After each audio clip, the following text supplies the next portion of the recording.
This is Georgia Tech EAS 1600 video project for fall 2018.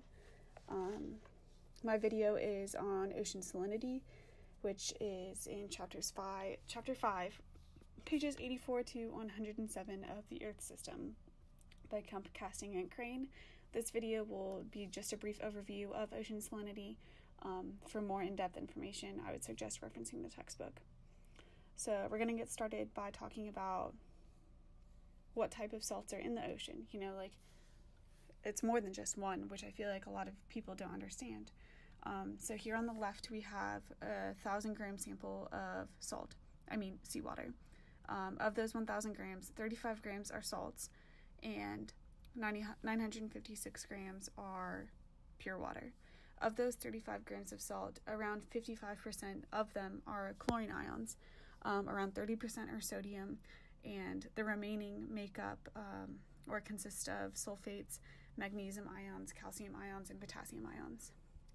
So now we move on to, is salinity the same throughout the ocean? Is it one consistent solution? The answer is no, and there's actually a lot of different factors that go into ocean salinity and why it is different and how it affects the ecosystem. So one of the key things that researchers have noticed about the ocean is that evaporation and precipitation highly affect the salinity. So at the equator and between 20 and 30 degrees latitude in both the north and southern hemisphere, we see that there is more evaporation than precipitation, meaning a higher salinity. That makes sense. More water is leaving than is coming in. The salt is still staying, making the salinity higher. But at regions poleward of 30 degrees, we find that precipitation is higher than evaporation, meaning that salinity is lower. If you think about it, more water is coming in than there is salt, leading to lower salinity. And both of these things also contribute to one of the other factors that we're going to talk about. So how does salinity affect the ocean?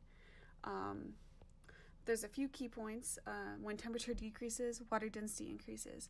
When salinity decreases, water density decreases. Both of these combine together to create vertical movement of water masses in the oceans. This, combined with ocean currents, affects ecosystems, how organisms travel throughout the oceans, how they interact with the ocean, and creates the system that we know today.